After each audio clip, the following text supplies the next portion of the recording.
ကျွန်တော်အခုမြန်မာ community ကလုပ်တဲ့ကြံပွဲတော့ရောက်နေဒါက information center ပွဲရောက်လာပြီဆိုလို့ရှိရင်ဒီမှာ ticket ဝယ်လို့ရတယ်ပတ်စံဖြတ်လို့ရတယ်ဒါကကြတော့ volunteer နေရာဒီမှာဒီပွဲကိုလာပြီးတော့ volunteer လုပ်ချင်တဲ့သူတွေကဒီ center မှာစာရင်းသွင်းရတယ်ပြီးလို့ရှိရင်အဲ့ဒီအပြာရောင်အင်ကြီးလေးရတယ်မီ ticket လည်းရတယ်မီ ticket က$20ပို့လားမသိဘူးအဲ့ဒီ food coupon ပေါ့နော်မဟုတ်လကတော့စားလို့ရတယ်ဒါကတော့ကျွန်တော်တို့တကယ်ချင်းနေအုပ်စုရဲ့အမားကြီးမှတ်သက်မှုပဲဖြစ်ပါတယ်သူကဒီနေ့ပွဲမှာဘာလုပ်တာလဲဆိုတော့သူကအဲ့ face painting လုပ်တာသူက face painting ကိုကလေးတွေလည်းလုပ်တယ်လူကြီးတွေလည်းလုပ်တယ်သူကလူပေါင်းစုံလုပ်တယ်ဒါကျွန်တော်လည်းပြီးလို့ရှိရင်face painting လုပ်တော့မှာနောက်ကျရင်ပါလိမ့်မယ်ကြည့်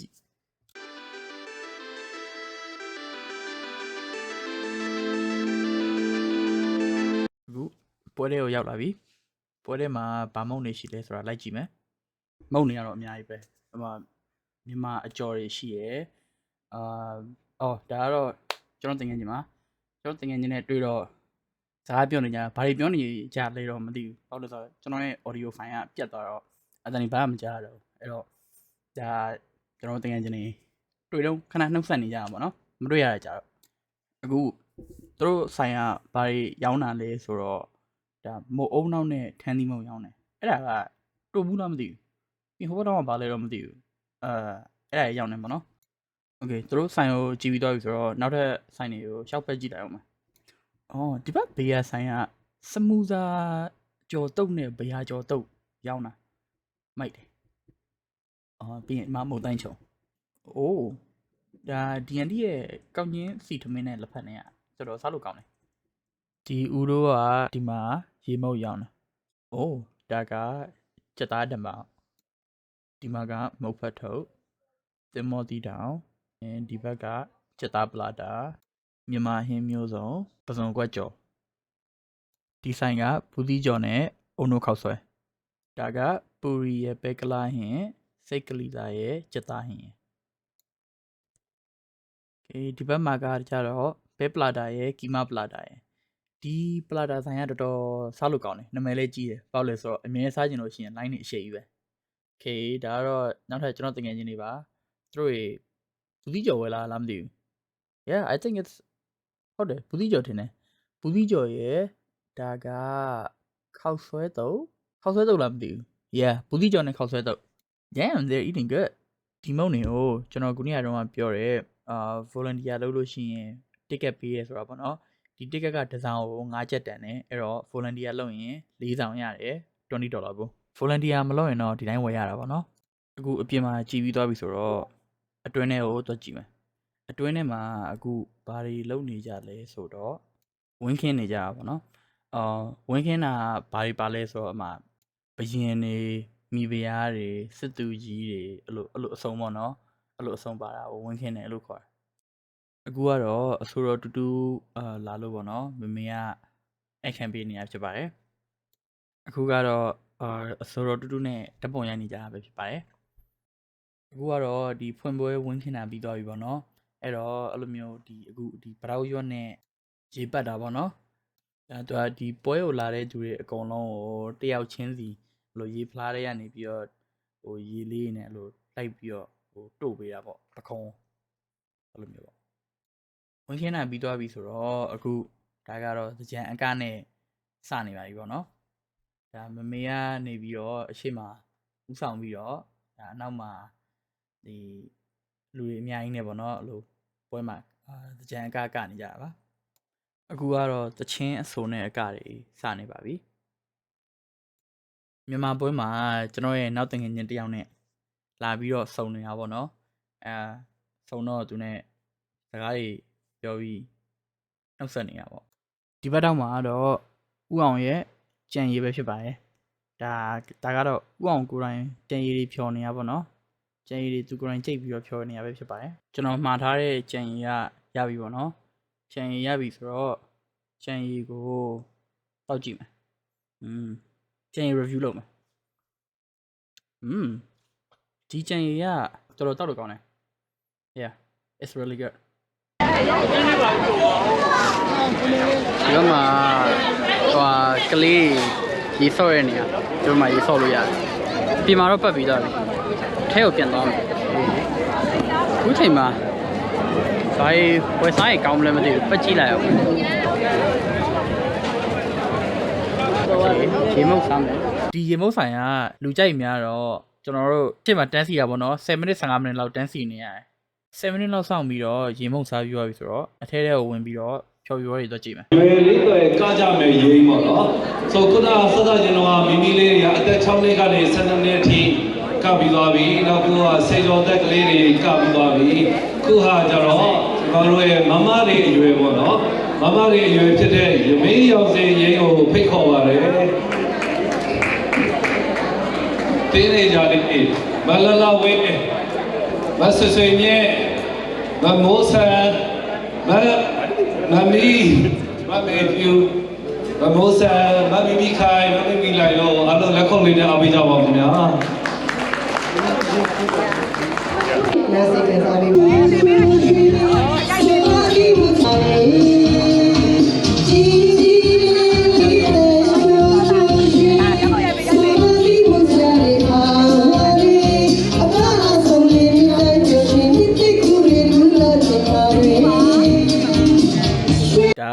မမေနဲ့အဆိုတော့တူတူရဲ့အမျိုးသမီးနဲ့စကားပြောနှုတ်ဆက်နေကြတာပေါ့နော်။ကားရဲ့ကျေးဇူးများတင်ပါတယ်။ဟုတ်တယ်ထပ်ပြီးတော့လာအောင်။အရွယ်လေးတွေကားကြမယ်ရေးမှာအငယ်ဆုံးဖြစ်တဲ့မူဂျိုကျောင်းသူတွေကိုဖိတ်ခေါ်ကြပါတယ်။ဒီနေ့တော့တလေးဆန်ဖွဲ့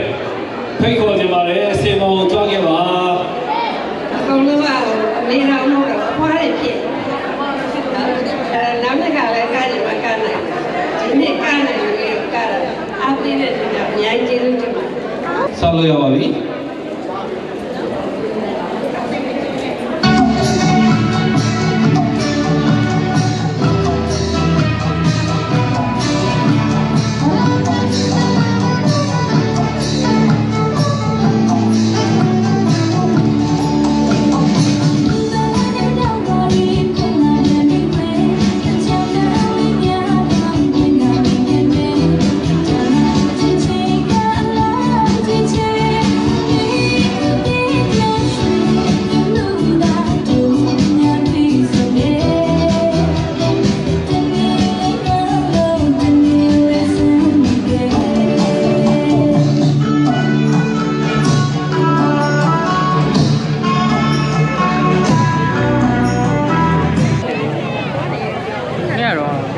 စားပြီးသွားပြီတော့ဘိုက်တော့မစားတော့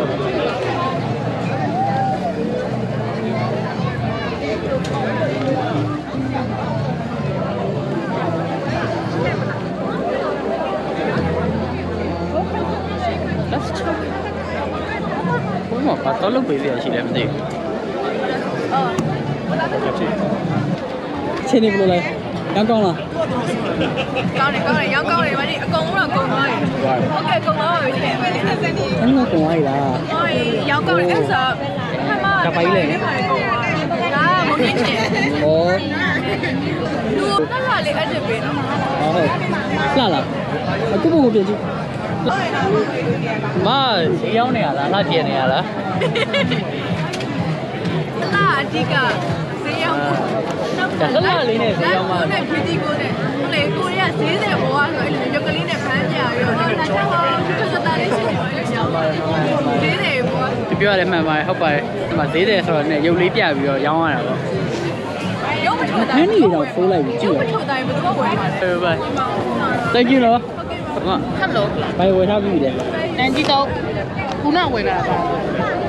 ခမင်းနဲ့ငါ့ဦးနဲ့ခမင်းနဲ့ငါ့ဦးရှိရရှိရပါဟဲ့လေဟုတ်ပါလားဒီမှာတကားဝတ်တိတ်ကနေမော်ရောက်တာလေဘိုင်းစားတော့တွေ့တဲ့ဆိုင်ပြေးဝယ်တာအော် Where do I shoot Don't shoot me don't shoot me ဒါတော့ကျွန်တော်တင်တယ်ဖြစ်ပါတယ်ဘယ်ရလာတဲ့ အိမ်ကယူလာတာ၄ခုတောင်ယူလာတာ ဟုတ်လေဒီမှာရောင်းနေတာဖြစ်မှာ နေကြည့်ရ ဘယ်လောက်ပဲရ တရားဆို15ကျပ်လားမသိတရား၄ခုမှ20လား20လောက်မရှိ15လောက်ပဲရှိရ ဒါလေးကို15ကျပ် မသိဘူးကြီးတော့15ကျပ် ဟောရကောင်းပါလေ အရင်ကျန်အောင်တက်လာတယ် ကောင်းပါလေကလေးအော်ဟိုမှာ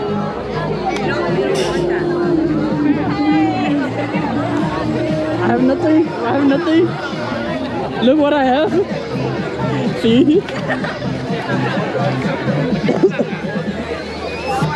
လက်ထဲမှာတွားသူကင်ထားပြီးတော့သူများကိုပလိန်းတာဒီကအဲ့လိုမျိုး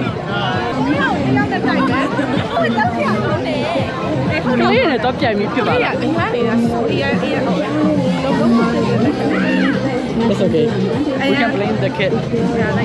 နကတော့ဆိုကလေးကလက်ကြီးအလုပ်ကိုင်ပြီးတော့ပါတာမျက်နှာအသေးထိုးတာတောက်စရာရကလေးမျက်နှာမထိုးနဲ့လည်းမျက်နှာမလုံးဘူးလို့ပြောမျက်နှာထောင်နေတယ်လားဆောင်းတယ် ပြန်ပြီးတော့ဘုံဘတ်စ်ဆက်အိုင်းနေပါရဲ့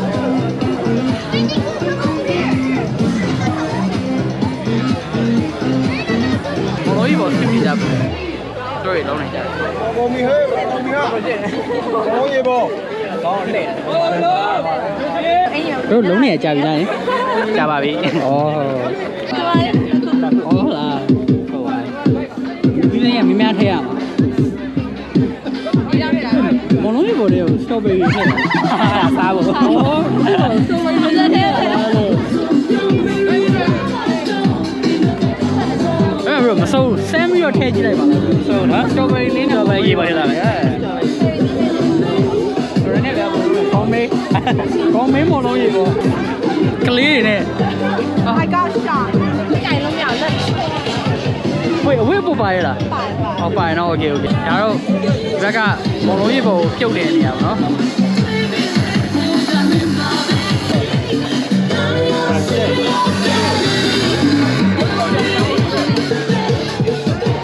โอเคမော်လုံးရေပေါ်ပြီးပြီဟုတ်ဘယ်တော့ရင်ကောင်းမလဲမသိဘူး TND ရဲ့တုံးဘူးနွေး ဘုန်းနဲ့ကိုမီ 哦，公安的你哦，哎，你东部那，哦，东部那，那刚来的不公安。 တနိုင်ကလေးကုန်တာ 哦，17天公安啦。哎，东部那17天公安哎。အခုဘာရေးကြံသေးလဲဆိုတော့ဒီမော်တီတောင်ကြံသေးတယ်။နေ့ဒီမော်တီတောင်လေးမိုက်တယ်။ဒီပလာတာကတော့နာမည်ကြီးပေါ့နော်။ဒီပလာတာကလိုင်းရလည်းအကြိုက်စီရတယ်။ပြီးလို့ရှိရင်ခဏလေးနဲ့လည်းကုန်တာမြန်တယ်တော်တော်စားလို့ကောင်းတယ်ဒီမြန်မာပွဲရောက်လို့ရှိရင်ဒီဥရဲ့ပလာတာကိုမစားမဖြစ်စားကြည့်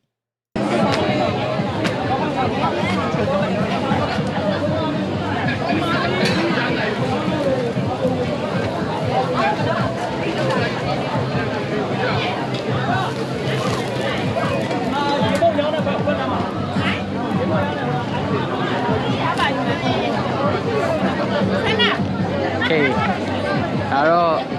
ဒီဦးရဲ့ပလာတာဆိုင်ကိုလိုင်းစီနေကြတာလိုင်းအရှိရွယ်โอเคဒါတော့နောက်တစ်နေရာတော့ကြည့်ပါ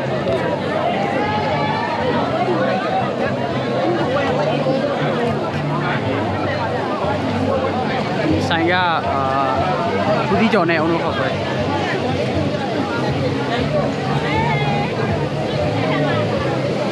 ဘက်ကအဲ့ဒီနဲ့လူသားဒီမှ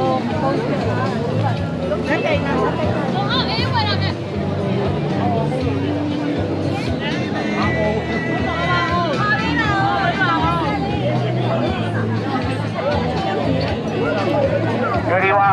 ရှာခံချက်တွေဘယ်လိုရှာခံချက်တွေဘယ်နဲ့ဆိုင်ပါ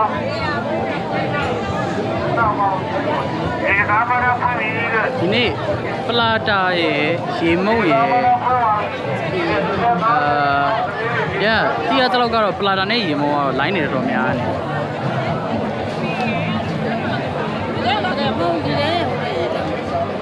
အခြားပါရရှိသေးလဲချမ်းမာကကောင်းညင်းတုပ်ရှိတယ်မှာခေါင်းမုံနဲ့မုံနေမရ အော်ဒီဘက်ကချစ်ပီကကြော်တော့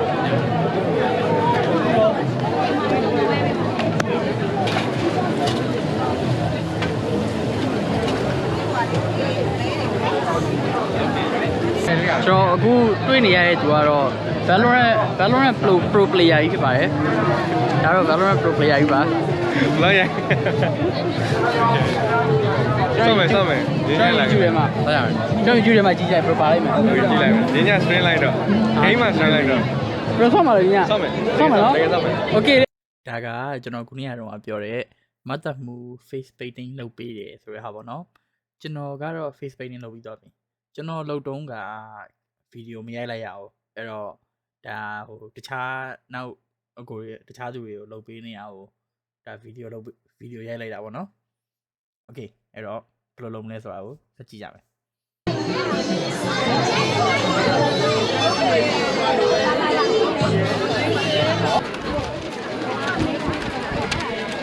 ဒီတရက်တွေရောင်းတာလားဟုတ်ကဲ့အားချက်ပါဩဟာဒီကလေးနဲ့အပြိုင်ပါအေး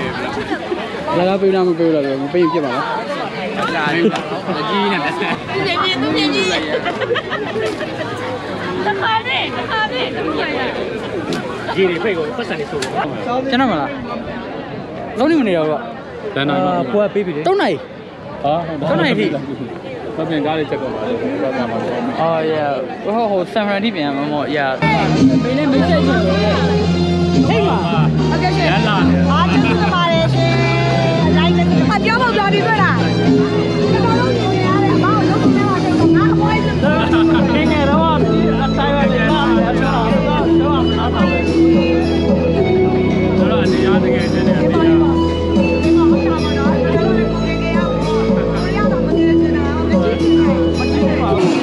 ထဲမှာမတ်တပ်မှုအတွက်နောက်ထပ် customer နောက်တစ်ယောက်ရပြီ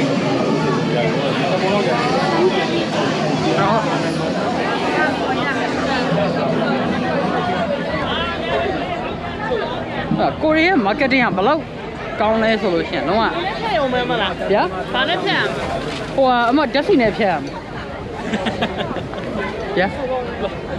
အမနည်းနည်းဓာတ်ဆီလောင်းပြီးတော့အဲ့လိုပို့ရမှာဗျာပြီးချိုလိုက်ဘာဒီဇိုင်းလုပ်မလဲပါရရှိတယ်မဘယ်လိုလဲ Spider-Man တို့ပါတော့အဲ့လိုဓာတ်ဘူးတို့ပါတော့အော်ဒီမှာလားပို့ဆိုင်တိုးတဲ့လူကဘယ်ရောက်လဲမသိဘူးအပွင့်လေးခက်လေးကဒီထဲမှာရှိတယ်ဒီမှာဝင်လို့ရပြီလေဒီမှာဝင်လို့ရပြီလား Okay အဲ့ဆိုအထက်မှာနေရိပ်တယ်ကျန်ပါဟုတ်ကဲ့တော့တာနောက်လေးပထောင်းနေအောင်ဆန်းနေတဲ့သူမမီချက်ကသူဆွဲကျင်တဲ့ဒီဇိုင်းကိုရွေးပြီးသွားပြီဆိုတော့စဆွဲတော့မယ်Right. Wait. 拿到我家。人家谢谢对，然后把去把出来。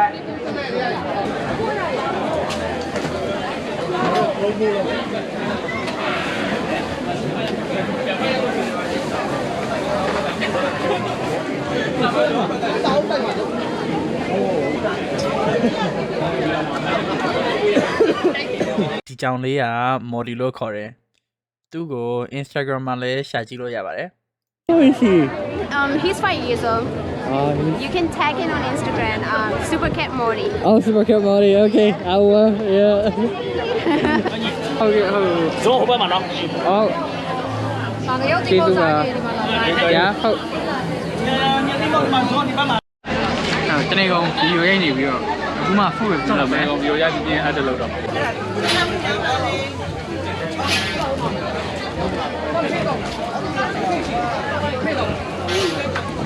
只要不是这个配不关系，我也是这种。နောက်နေ့ဦး။ကြာတော့မယ်။ဟုတ်။ဆောင်းအောင်လေ။စားတယ်။ပြန်လာပြန်ကနောက်မှဆုံးမယ်နော် ဟုတ်။နောက်မှဆုံးတာနောက်ပွဲ။ဒီလား။နိုင်ပြီလေ။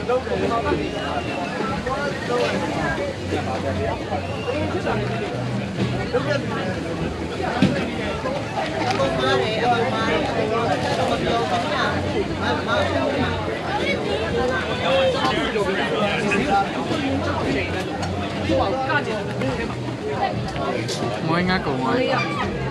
ပြအော်ဟုတ်မွေးငါစားပြောရဆိုတော့အထဲမှာ performance တွေတော့ကြည့်မယ်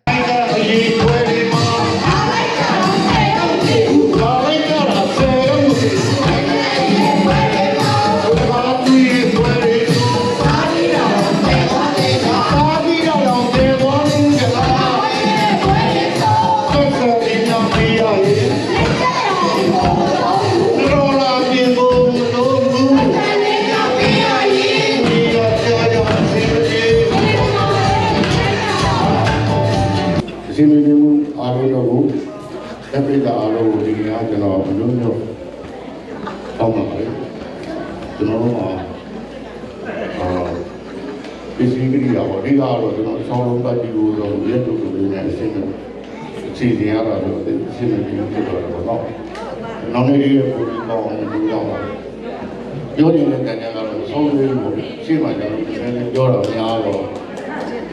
ဒါလို့ဒီနေ့မှာလည်းအခုလိုစစ်စစ်လေးကြီးတိုင်းအောင်ဆောင်နေတယ်။နောက်မှာဖြောပြီးစီစဉ်နေလာလေးကြီးမဲ့သူရေးချယ်ကြီးနဲ့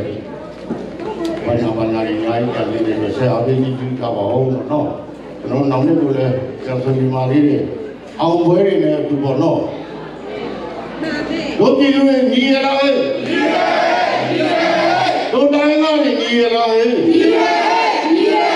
မျိုးသက်တွေညီရလားဟဲ့။ညီရဲဒီပါရောက်တို့ပြည်သူတွေညီရလားဟဲ့ညီရဲညီရဲဒီပါရောက်တို့တိုင်းသားတွေညီရလားဟဲ့ညီရဲညီရဲဒီပါရောက်မျိုးသက်တွေညီရလားဟဲ့ညီရဲညီရဲရေရောအောင်လာပြီရေရောအောင်လာပြီရေရောအောင်လာပြီအားလုံးကျေးဇူးတင်ပါတယ်အခုအစီအစဉ်ကတော့မဲရွေးပွဲပဲဖြစ်ပါတယ် Talented, outspoken, incredibly inspirational pageants for 2025 SF Bay Area Thin Gem Festival. You got a little preview of who they were and why they should win earlier, but that was just a dress rehearsal. Today, now it is the real deal. They got a chance to speak. Now we're gonna go down again, introduce themselves, and tell us what it means to be Miss Thin Gem. Zoom, take it away.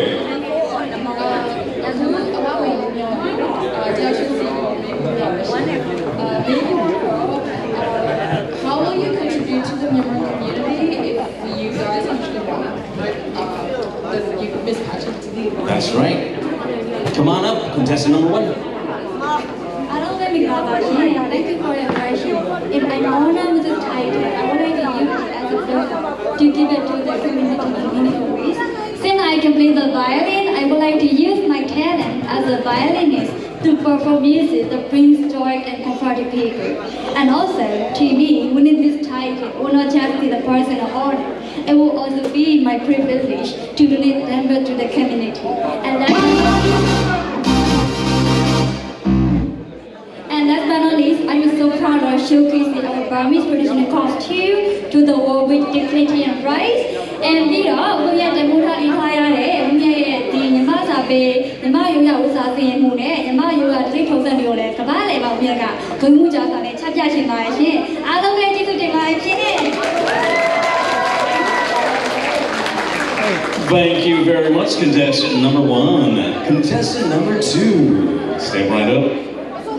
Thank you very much for the question. I'm Jasmine G. Sentan, and if I'm honored with the title of Miss SF Bay Area Thin Gem, I'd love to host a college transfer workshop for future Burmese students. After living and studying in Singapore for a very long time and transferring to the US, I understand how difficult and stressful the transfer process can be. So I'd love to host a college transfer workshop to help future Burmese students navigate the transfer process with clarity. မဲရွေးပွဲကပြီးသွားပြီဆိုတော့အခုကျွန်တော်ဒီမှာလာပြီးဖြောပြခွင့်ရတာကိုအရင်ပဲဂုဏ်ယူပါတယ်ဝမ်းသာပါတယ်ဖိတ်ခေါ်ပေးတဲ့တာဝန်ရှိတဲ့လူကြီးမင်းတွေအားလုံးကိုလည်းကျွန်တော်ဒီညနေကျေးဇူးတင်ကြောင်းပြောပြရစီခင်ဗျာအမှန်တော့ကျွန်တော်နေမကောင်းဖြစ်နေပါတယ်ခင်ဗျာဒါပေမဲ့ကျွန်တော်ဒီပွဲမှာ ဖြောပြရမယ်ဆိုတော့ကြောင်ကြလာတဲ့အတွက်ပေါ့နော်ကျွန်တော်နေမကောင်းတဲ့ခြားတွေကနေပြီးတော့ကျွန်တော်မရရအောင်လာဖြောပြရဖြစ်ပါတယ်ခင်ဗျာကျွန်တော်ရဲ့နာမည်ကနေမင်းဖြစ်ပါတယ်ကျွန်တော်2009ခုက single album တစ်ခွေထွက်ခဲ့ပါတယ်နောက်ပြီးတော့ကျွန်တော်အကျွဲ series တွေမှာလည်းကျွန်တော်ပါဝင်ခဲ့ပါတယ်ခင်ဗျာဆိုတော့ကျွန်တော်ဒီကိုရောက်လာတော့မကြာသေးပါဘူးတစ်နှစ်ခွဲလောက်ပဲရှိပါသေးတယ်ခင်ဗျာဆိုတော့တချင်းလေးနောက်တစ်ပုတ်နဲ့ကျွန်တော်ကိုဖြောပြခွင့်ပြုပါခင်ဗျာအမားပိုင်လည်းခွင့်လုပ်ပေးကြပါခင်ဗျာကျွန်တော်လည်းအတူတူဖြောပြဖို့အတွက်မအေးခိုင်ကိုဖိတ်ခေါ်ပြရစီခင်ဗျာ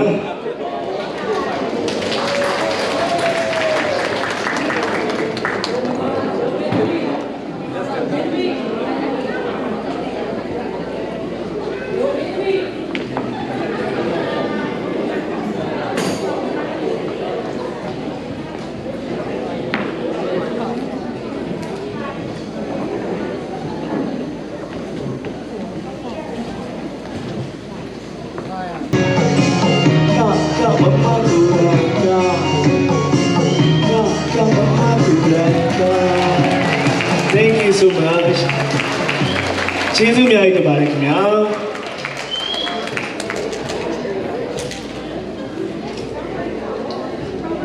That was amazing, you guys. Karaoke is in our blood as Myanmar. Who has a karaoke machine at home? Raise your hand. I know you. ဈေးလေအလုံးရောင်းပြီးသွားပြီperformance တွေလည်းအကုန်လုံးပြီးသွားပြီဆိုတော့အပြင်မှာပွဲသိမ်းနေကြပြီ Bro, you gotta try again. You gotta jump again. You gotta go again, bro.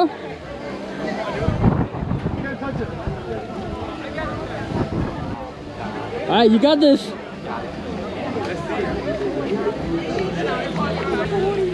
Just do it, bro. You got this.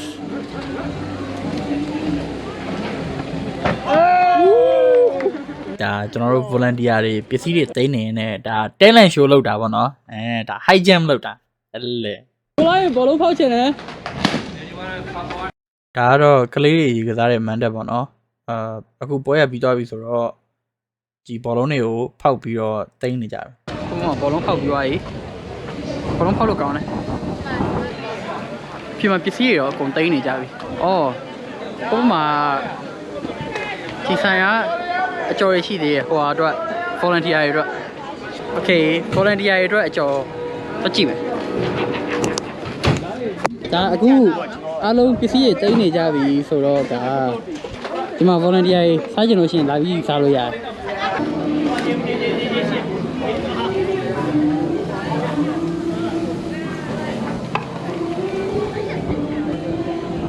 ချက်လိုက်လေချက်လိုက်ရတယ်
စီသိမ့်ပြီ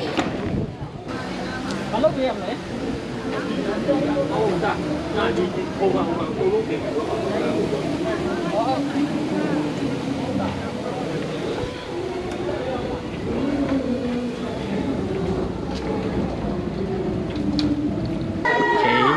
ကျွန်တော်ကဘာပွဲပဲလို့ဒီမိသားစုတွေဒီအင်အားတွေရဲ့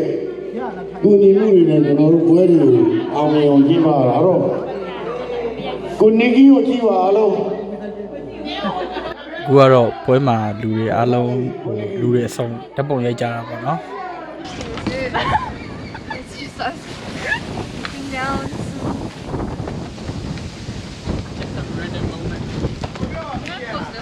realistic they can organize. Let me not put that like.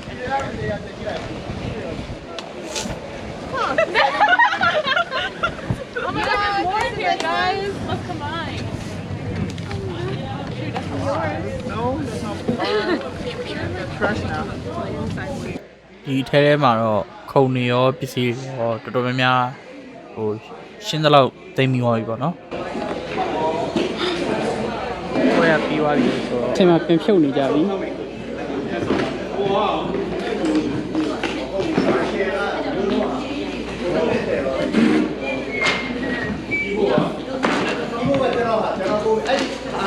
ာက်မှ stand တစ်ခုကအဲ့မျိုးလုံးอ่ะ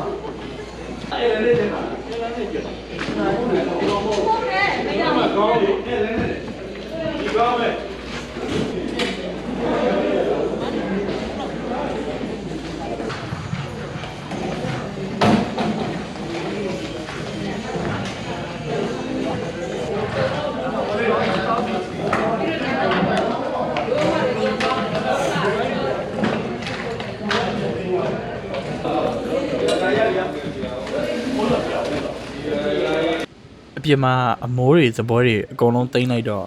တော့အားလုံးရှင်းသွားပြီပေါ့နော်ပြီးသွားပြီပြင်ကြရမယ် အဝဲတတာဒီချင်းညမလေးနဲ့လို့ပြင်လိုက်နော် ဒီနေ့မှလေးနဲ့ပေါ်စပီကာပြတ်တာပေါ့မေလီကာမှာစပီကာပြတ်တော့ ဝိတ်လာ အခုတော့ဒီမှာလေးအိတ်ကလေးနဲ့ ဒါမင်းနဲ့တန်းနဲ့ ဟုတ်ကဲ့ဟုတ်ကဲ့ ဟုတ်တလားတော့တော်ပြီဟုတ်ပြန်တော့မယ် ဒီရှင်လေးဒါမျိုးရေးကြီးဟုတ်တယ် ဟုတ်တယ် မှန်တယ်ဟောက်ကမှလဲ ကိုလိုက်မိမရရမလာတော့ဘူးမတို့ရတော့ဘူး အပြေယောက်ျားရရင်ပုံစိုးဟမ် အဲ့ဒါယူတော့မလို့ Apathy. Hello. Thank you so much for everyone. One member community San Francisco Bay Area. Thank you for your own story. I love things every day. ပြန်มาတော့မယ်လူရန်ကြတဲ့သူများအားလုံးဒါရောက်ကူညီကြတဲ့သူများအနာဒိမ့်မှာပါဝင်သူများအားလုံးကျေးဇူးတင်ပါတယ်ကိုမယူလာ thank you ပါ ကဲအားလုံးအဲ့တော့ပြန်ပြီ ကဲချောင်း Thank you bye bye see you guys in the next video peace out အခုတကြံပွဲပြီးသွားပြီအမေနဲ့အိမ်ပြန်တော့မယ်ဒါလိုက်ခဲ့နောက်ကလိုက်ခဲ့2025 SF Bay Area တကြံကတော့ပြီးတော့ပါပြီ။ဒါမဲ့2026 SF Bay Area တကြံကိုမေလ24ရက်နေ့ Tennyson High School မှာမနက်9:00နာရီကနေပြီးတော့ညနေ4:00နာရီအထိကျင်းပသွားမှာပဲဖြစ်ပါတယ်။တကြံပွဲကိုလာခဲ့ကြဖို့ဖိတ်ခေါ်ပါတယ်။တတား